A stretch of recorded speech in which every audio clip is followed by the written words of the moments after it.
Hannes, sul on edukalt lõppenud MM-hooaeg selja taga ja kui uudiseid vaadata ja lugeda, siis tundub, et see edu tuli äkki, aga tegelikult see ju nii ei ole. Jah, äkki ta ei tulnud.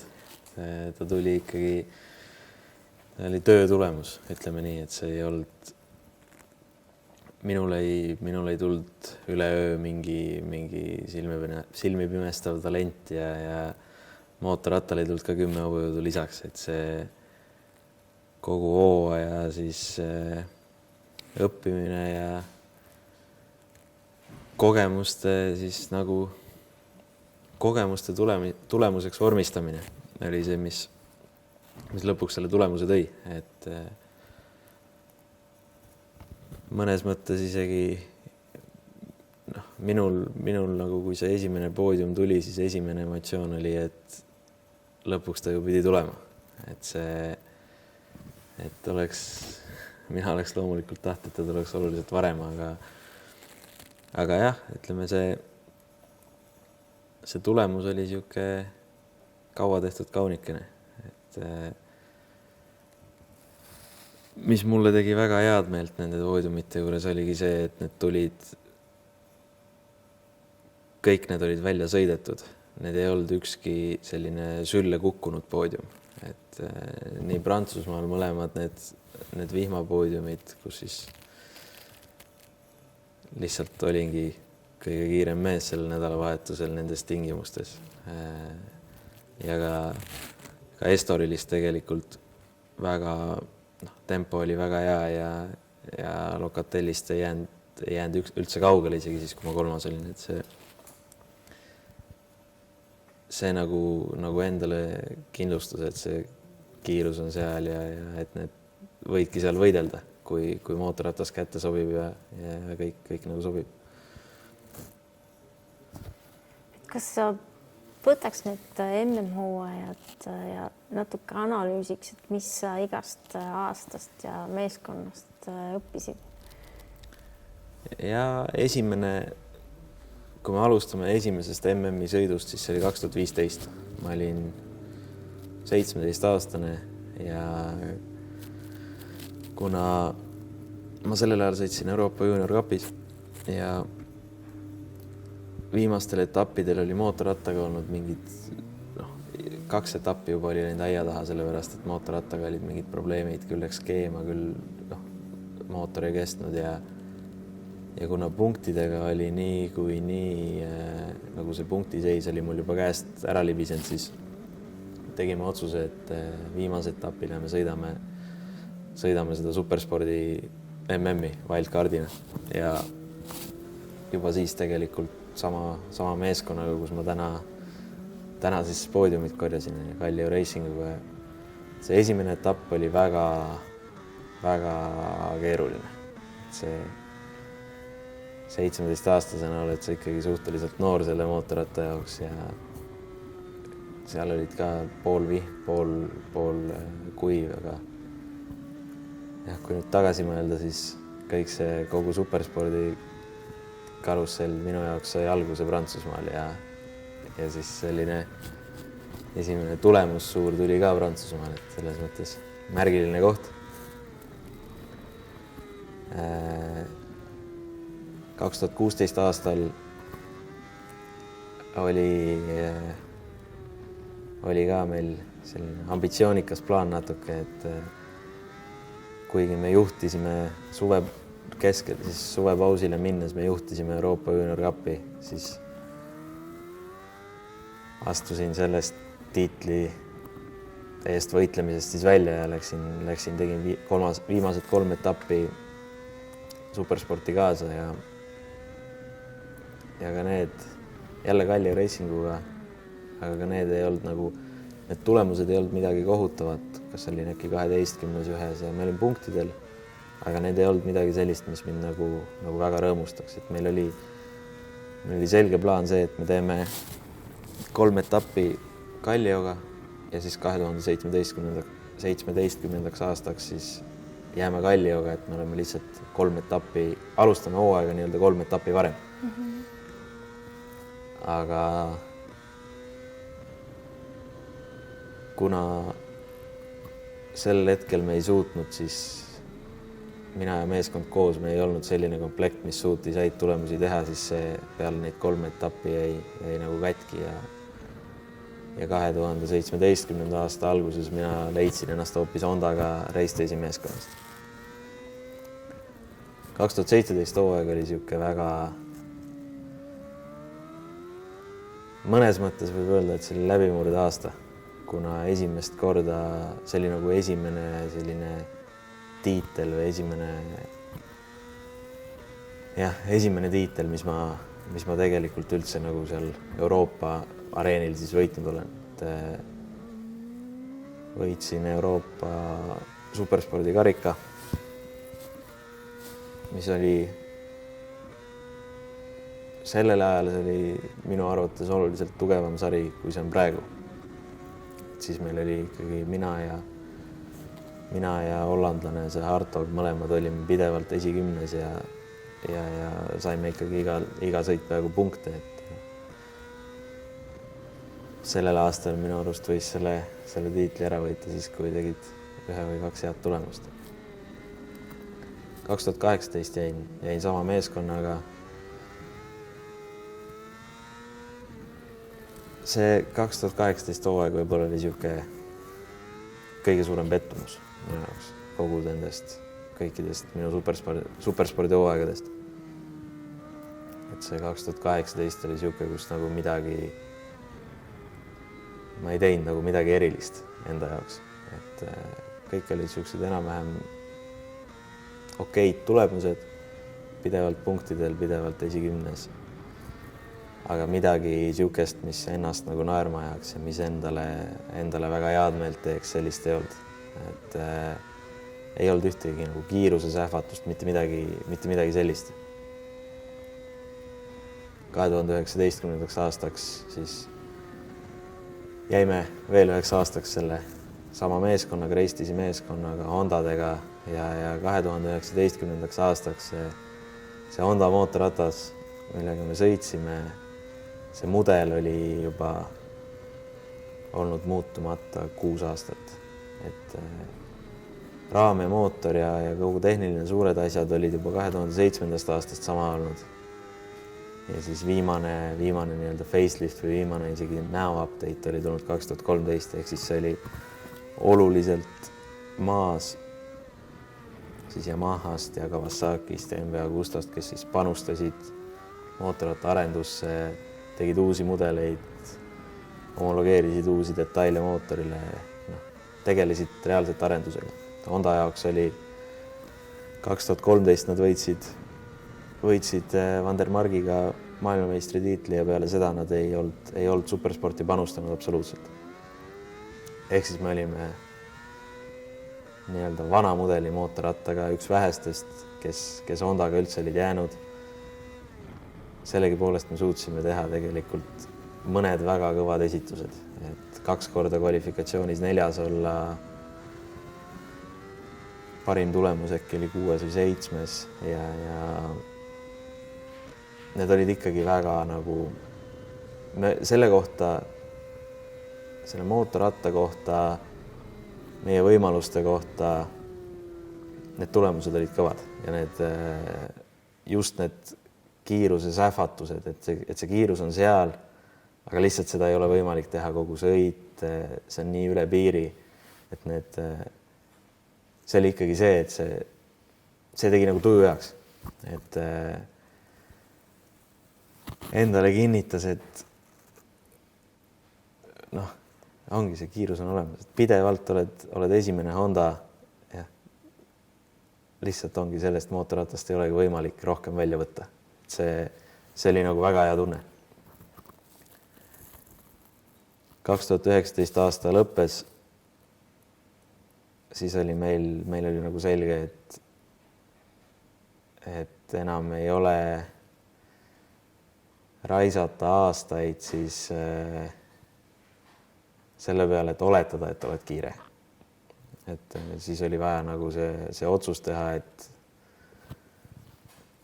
leida meeskond, kes on võimeline võitma, leida meeskond, kes on võimeline seal ees olema ja ise sinna tasemele jõuda. Et siis oli see koht, kus me jõudsime tagasi kokku Kallio Racinguga, kes oli vahepeal korra tulnud maailmameistriks Cortesega. Ja ma arvan, et selle 4 aasta jooksul, mis vahel oli või kolme aasta jooksul, et ma arvan, et mõlemad olime, nii mina kui ka meeskond olime teinud väga suured sammud edasi. Mina olin rohkem kogenud, olin kiirem sõitja. Nemad olid rohkem kogenud, et nende kogemus ei piirdunud enam siis kas Vesa endaga, kes sõitis või siis Niki Tuuli ja Eemeli Lahti, kes enne nende sõitjad Superstockis olid. Et nad olid näinud väga palju erinevaid võidusõitjaid, kes kõik olid kiiresti sõitnud ja nad olid ka nad olid aru saanud, et kiiresti võib sõita erineval moel, mitte ainult ühel nendele teadaoleval moel ja ma arvan, et see oli see, mis meid nagu edasi aitas võrreldes siis selle 2016. aasta etappidega. Esimene etapp läks, kui me testidest alustame, testid olid väga head. Ei olnud mingi imeline kiirus, aga me olime tempos. Austraalia oli pigem ikkagi hea, et me nagu pidevalt õppisime. Üritasime aru saada sellest mootorratast, mis see mootorratas siis minu jaoks, et ma kiiresti saaks sõita, mis see mootorratas tegema peab. Ja Austraalias oligi, me saime aru, me olime väga kiired kulunud rehviga sõidu lõpus. Viimased 5 ringi olin kiirem mees rajal, aga esimesed 10 ringi ma kaotasin liiga palju lihtsalt. Ja siis see nagu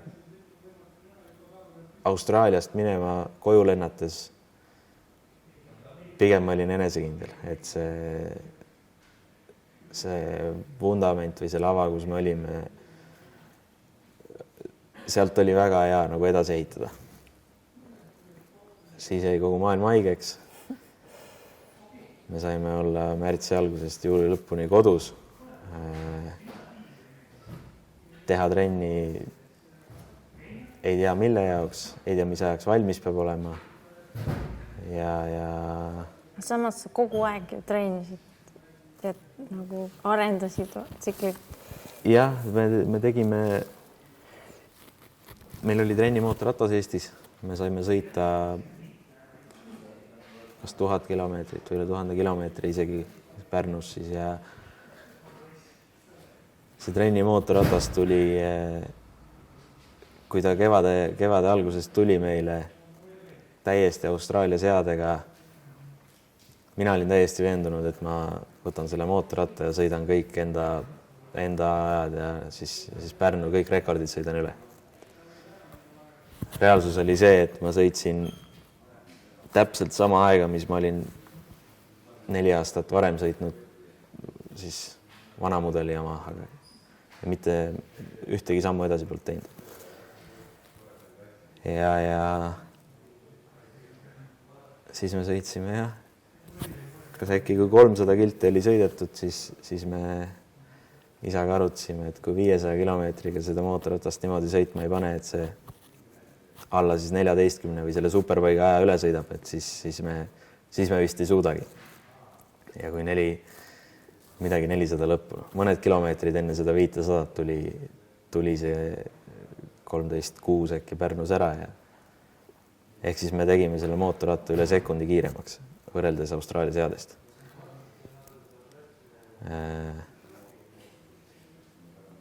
Siis kui me selle aja olime ära sõitnud, see kõik nagu tunne oli hea, mootorratas oli käepärane, kõik oli kihvt, aga kui nüüd hooaeg jälle käima hakkas juuli lõpus, mitte kordagi me ei suutnud võtta seda kodumootorratta seadet ja üks-ühele viia seda siis välismaale. Et meil oli alati nagu midagi puudu, kas oli ülekanne teine, teljevahe teine. Me ei osanud nagu neid, meil oli puudu see kogemus mootorrattaga, et teada, mis detail või mis seade mootorrattal väga palju mõjutab. Aasta lõpuks me saime teada, et 600-sel Yamahal mõjutab teljevahe siis väga suur samm on 3 millimeetrit, kas ratas on eespool või tagapool. Hondal see mõju nii suur ei olnud ja see oli see asi, mis kogemust meil ei olnud. Et aasta lõpuks siis me hakkasime nagu vaikselt jõudma sinna suunas, et see mootorratas hakkas käepärasemaks minema. Aragonis tegelikult kiirus oli väga hea, trennid olin kiire, kvalis olin kiire, aga siis tuli 3 niisugust sõitu, mis tahaks lihtsalt korstnasse kirjutada. Et tegelikult jah, Aragoni sõitudest juba hakkas nagu need sammud edasi hakkasid vaikselt tulema ja see enda jaoks siis esimesest Aragonist alates mulle hakkas see poodium nagu paistma. Et Jerez ja Portimao minu jaoks need poodiumid ei paistnud. Seal lihtsalt ei olnudki mingit nagu midagi ei juhtunud, mingit raamat ei olnud, lihtsalt mul ei olnud kiirust, et poodiumil olla. Aga oligi Aragonid. Esimene Aragon lihtsalt kukkusid mõlemad sõidud. Teine Aragon esimeses sõidus oli see kütusepaagi korgi lugu, teine sõit oli 5, aga oleks osanud mingid manöövrid natuke varem teha, oleks võinud seal isakuga 3. koha eest võidelda. Poodium ei olnud kaugel. Barcelona minu jaoks uus rada. Tegelikult jälle kiirus väga hea, et teises sõidus kiirema ringi erinevus oli alla 0,3 vist Locatelliga. Esimeses sõidus oleks võinud väga selgelt jälle olla eesotsas, kui seal oli küll, oleks õnne olnud, aga jälle mingid otsused, boksipeatuse otsused, asjad tegin nagu kõik õigesti, aga lihtsalt siis see punase lipuga oli üks suur kaos, see esimene sõit. Aga jah, teises sõidus jälle endale uuel rajal kiirus olemas. Sealt edasi tuligi Prantsusmaa, kus sadas terve nädalavahetus vihma. Oli juba kodus selge, et seal sajab vihma. Ja kui ma nüüd mõtlen tagasi aastatele, siis vihmasõit ei ole kunagi olnud minu trump või minu tugev külg. Kas 2 aastat tagasi olen Eesti meistrivõistlustel 3. vihmaga ja ei kukkunud, ei midagi, lihtsalt olingi kiirusega 3. Et seda võib mõelda niipidi, et eestikate tase on lihtsalt nii kõva, aga jah, ei olnud, ma nagu ei võtnud stressi sellest, et seal vihma sajab, aga ma ei oodanud ka midagi väga erilist. Siis peale esimest trenni ma avastasin, et mul on esimene. Ja... Kus siis seekord see kindlus tuli? Ma ei tea, tunne oli väga hea. Mootorratas oli hea, sõitis. Ja aitas kaasa Jerezi test, kus me päev otsa vihmaga sõitsime, aga ega ma seal ka ei olnud, ma ei olnud teistest kiirem seal. Aga Prantsusmaal kuidagi kõik sobis kokku ja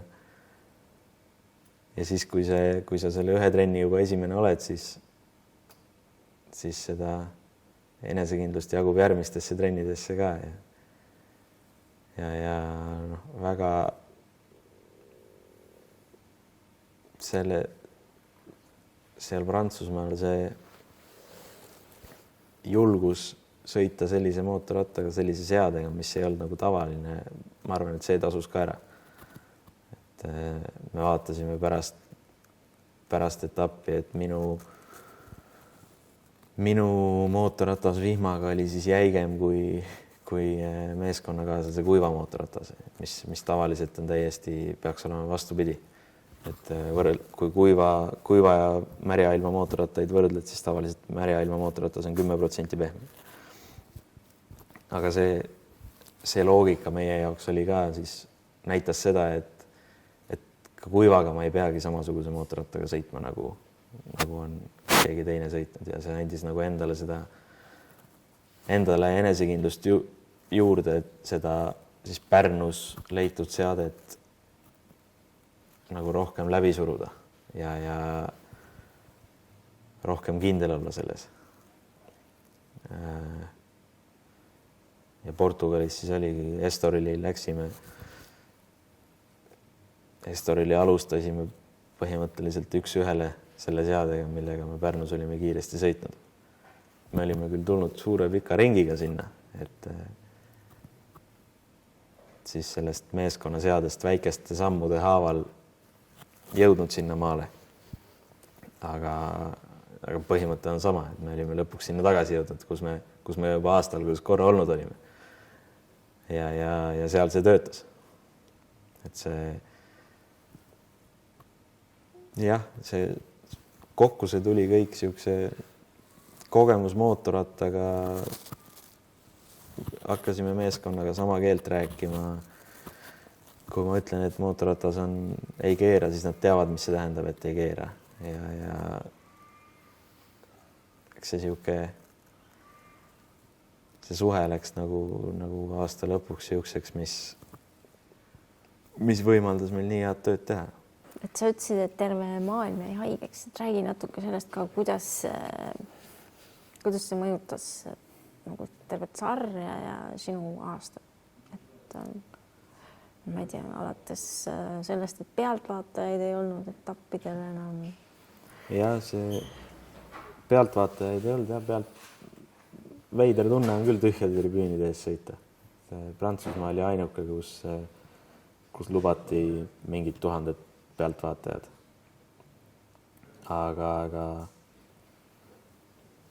paberimajandust pidi allkirju panema iga kord, et sa hommikul ei köhinud, kui sa voodist üles tõusid ja et sa ei ole kellegiga kokku puutunud, kellel viirus on ja kraaditi iga kord, kui rajale sisse läksid ja need, kes rajal elasid, need pidid iga hommik käima kraadimas. Ja maskid loomulikult, aga see on kogu Lõuna-Euroopa on need reeglid, et igal pool käiakse maskiga. Eks neid nagu veidrusi oli, aga aasta lõpuks nendega harjusid ära ja siis see tundus kõik normaalne. Mis oli veel, tegi keeruliseks, et meeskonna inimesed tegelikult olidki alates Jeresi võidusõidust kuni hooaja lõpuni seal. Mingi tuumik inimesi, siis 3-4 inimest, need ei käinudki kodus. Augusti lõpust oktoobri lõpuni põhimõtteliselt olid ära ja kuna oli ka neid inimesi, kes ei saanud seda lubada, ei saanud nii kaua kodust ära olla, siis natuke meeskonna koosseis muutus. Minul vahetusvõistluse insener näiteks peale Jeresi sõitu, kuna tal ei olnud võimalik ära olla kodust ja mina hakkasin töötama siis Vesaga ehk siis meeskonna pealikuga. Neid siukseid erisusi oli, aga neid oli kõigil ja ma arvan, et me saime suhteliselt hästi hakkama nendega, vaadates seda hooaja lõpu tulemusi. Etapile jõudmine vist läks ka keerulisemaks. Ja siis kui oli mitu sõitu järjest, siis meie läksime autoga, jätsime auto sinna ja siis, kui oli võimalus, lendasime tagasi, kui ei olnud võimalusi, olime seal. Aga lennuliiklus, ma ei kujuta ette, kui praegu peaks näiteks aasta alguses Austraaliasse lendama. Alustuseks see, mis see meeskondadele kõik maksab, kõik need inimesed sinna saada. Lõpetades sellega, et 22 tundi maskiga olla. kõrvad tõmbab laiali ilmselt. Aga jah, see õnneks ma ei ole üksi maailmas selle murega, et seal paddockil on veel, ma ei tea, kui palju inimesi, kes peavad selle karusselliga kaasas käima, et ilmselt siis korraldajad ka teevad kalendri ja kuidagi korraldatakse nii, et see on ikkagi nagu talutav, et jah, need inimesed peavad sinna kohale saama, et see tsirkus saaks toimuda. Üks muudatus oli see ka, et nädalavahetusel on nüüd 2 võidusõitu sinu klassis. Ja. Tehti kaks sõitu, laupäeva pärastlõunal on siis esimene sõit. Mulle isiklikult meeldis, kuna kui sul on üks sõit, siis on väga palju tööd, väga palju rajaaega selle ühe sõidu jaoks. Et kui seal ühel sõidul kas on mingi tehniline probleem, mis iganes selles ühes sõidus juhtub, siis on väga palju tööd läheb luhta. Aga kui on 2 sõitu, siis on alati vähemalt see teine võimalus.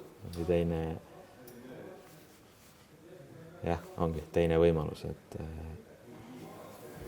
minule isiklikult meeldis. Loomulikult on see laupäevane päev, kui sul on trenn, kvali ja sõit ühel päeval, siis õhtuks oled suhteliselt kuivaks pigistatud, aga see ka võib-olla siis tugevamaid soosib, kui nii võib öelda. Starti sa lähed üksi, aga tegelikult su selja taga on päris palju inimesi, et räägi natuke nendest ka, et kes on see sinu tiim? Jah, loomulikult seda mitte ükski inimene maailmas ei ole seda üksi teinud ja mina seda ka ei ole sinnamaale üksi jõudnud, et kui jaotub siis 2 nii-öelda, on need inimesed, kes käivad igal etapil, siis meeskond ja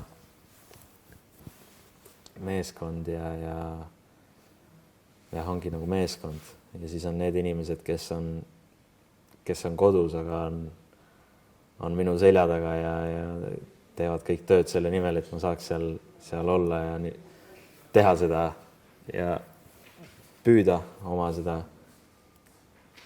unistust ja tead, kui nüüd meeskond lahti pulkadeks võtta, siis meeskonnas on mehaanikud, võistlusinsener, koordinaator ja meeskonnapealik ja siis on minu pool meeskonnast ja meeskonnakaaslase pool meeskonnast ja mina olen üks uskumatult õnnelik võidusõitja, et minuga käib kodust kaasas siis esiteks minu isa, kes on võistlusnädalavahetusel kõige rohkem, ma ei oska talle nagu ametinimetust panna, aga võib-olla nõustaja või mingi sihuke nimi tal võiks olla, et ta enamus aega veedab väikeste teede peale jalgrattaga raja ääres, kus ta siis vaatab kõiki minu trenne, vaatab ka Superbike'i trenne, võrdleb siis, tal on sihuke kiiks, et ta võrdleb ainult esimese mehega. Ta väga harva võrdleb kellegiga, kes on minust 1 koha ees, et ta arvab, et sinna me ju ei püüdle. Ta vaatab, võrdleb alati kas Locatelli või Mahias või kellegi selle esimese mehega ja kuna ta on teinud seda nii kaua, kui mina olen sõitnud, siis ta on hakanud nägema detaile, mida kui näiteks mina lähen vaatan, siis ma isegi ei oska vaadata ja ma ei näe. Tema oskab näha raja kõrvalt ära isegi mootorratta asendi. Kas mootorratas on laisk või ta on liiga agressiivne. Ta näeb detaile tõesti, mida ma ei oskaks isegi vaadata ja see on väga suur väärtus, et on niisugune inimene, kes kaasas käib. Väga tihti, kui minul endal on nagu juhe täiesti koos ja tunned, et oled juba kõike proovinud, siis tema tuleb sealt, jõuab oma rattatiirult tagasi ja siis tuleb mingi niisuguse mõttega, mis lahendab, teeb kogu selle sogase vee teeb järsku selgeks ühe hetkega. Ja teine mees, kes meiega kodust kaasas käib, iga sõit on Andres Kaabel, kes siis on võistlusnädalavahetusel, ta on mehaanik, hoolitseb selle eest, et mootorratas oleks korras ja et seal midagi küljest ära ei kukuks. Ja see võidusõit ei ole see tunne, et sa saad 110% usaldada neid inimesi, kes sinu mootorratast katsuvad, see on asendamatu. Ma ei ole mitte kordagi pidanud mõtlema, et kas kõik poldid on kinni või siukseid mõtteid mul ei käi, et Andres on ka nagu natuke siuke teine isa juba või pigem võib-olla ta on onu, kes lubab kõike teha, midagi siukest. Aga tema on ka nagu sõbra eest, et ta väga siukestel rasketel hetkedel ta oskab mõne lausega olukorrad ära lahendada. Et ma mäletan üks kord, kui mul esimest korda juuniorkapis kvalivõidu võtsin, siis ta oskas mulle öelda, et ei tasu muretseda, et siit saab ainult halvemaks minna. Et paremaks enam niikuinii ei lähe. Siukseid, ta on ka siuke usaldusisik nii-öelda. Kui me räägime kodus, on siin kõik sponsorid, toetajad, kõik, kes panevad ükskõik kuidas õla alla, kas rahaliselt, kas materjalidega, kas lihtsalt õigel hetkel kõnega ja hoidke peab püsti mehed.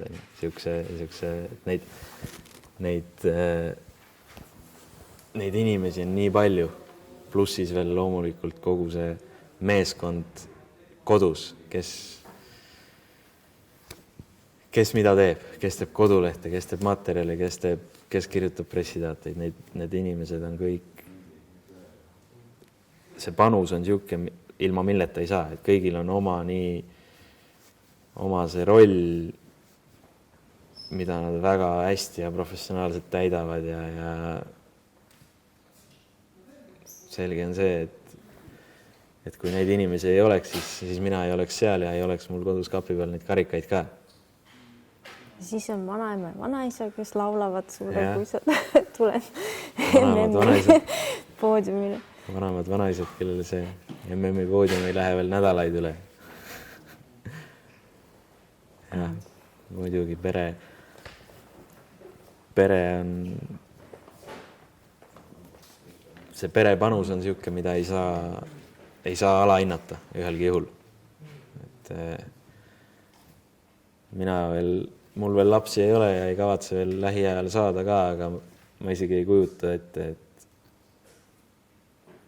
ema rolli ma ei kujuta kunagi, et mis tunne sul on, kui sa paned 8-aastase lapse ja mootorratta peale võidusõit. Mis see, ma praegu isegi ei hakka mõtlema selle. See võib olla nagu keegi on, need inimesed on väga palju ohverdanud selle nimel. Ja nüüd siis 14 aastat tagasi näha seda ette või nagu, ma ei tea, minu jaoks on see müstika. Et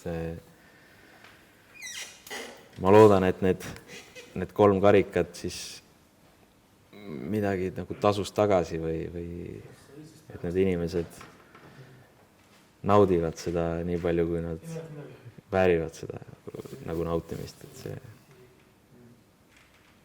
jah.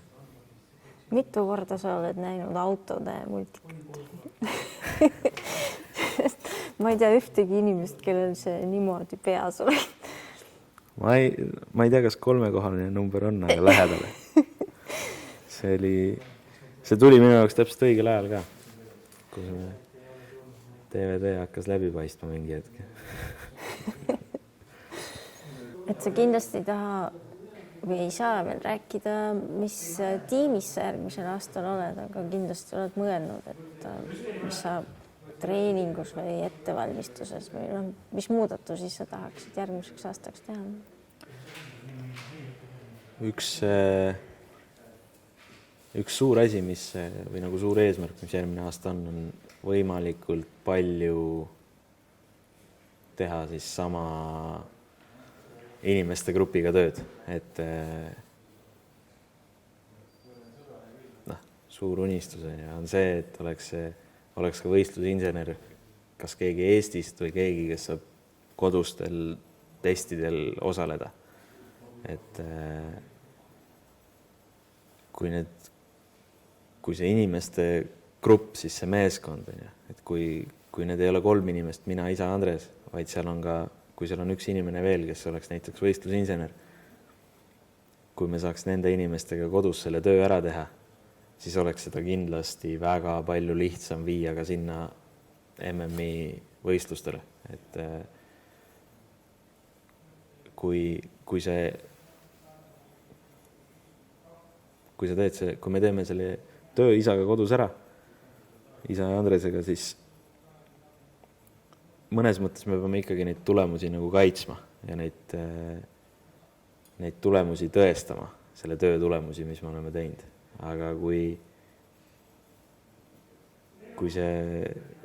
me teeme selle, kui see inimeste grupp on selline, kellega me teeme siin tulemuse ja peame tegema selle sama tulemuse lihtsalt MM-il, siis seda on võib-olla palju lihtsam või kindlasti palju lihtsam seda kodus tööd ära kasutada. Et see on võib-olla ainuke asi, mis nagu sellel aastal natuke, mida aasta lõpus vaatasime, et oleks võinud paremini teha. Aga jah, meeskond kui selline, ma näen, et kui see inimeste grupp on meil olemas, rühm inimesi, siis lõpuks ei ole vahet, mis värvi mootorratta me võtame, kas see on kollane, kas see on sinine, kas see on punane, kas see on valge, kas see on must. Selle töö me suudame igal juhul sellel tasemel ära teha, milleks me võimelised oleme. Kui mootorratas on kiire, siis see on kiire, hobujõud on olemas. Ma nagu sellepärast ei muretse, kus meeskonnas ma olen, kui need inimesed on olemas ja kaasas minuga. Loomulikult ideaalne oleks jätkata samas meeskonnas, et ei peaks enam kellegile midagi tõestama, inimesed usaldaks mind, kogu see meeskond, aga kindlasti nüüd, kus need nagu poodiumid on siis olemas selja taga, siis on mul nagu see kehtestamine ka oluliselt lihtsam, et mul on nagu midagi ette näidata, kuhu see minu tarkus ja kogemus mind viinud on. Kuni nende poodiumiteni oli natuke siuke, oletasid, et oled kiire, aga nüüd on midagi on ette näidata, et oledki kiire. Viimati eestlane oli MM-il poodiumil 56 aastat tagasi. Et mis sina arvad, et tuleks teha, et see sagedamini juhtuks? Eestis on üks mees, kes selle õhtul läheb magama ja hommikul ärkab sellesse panustades ja see on Marko Rohtlan. Et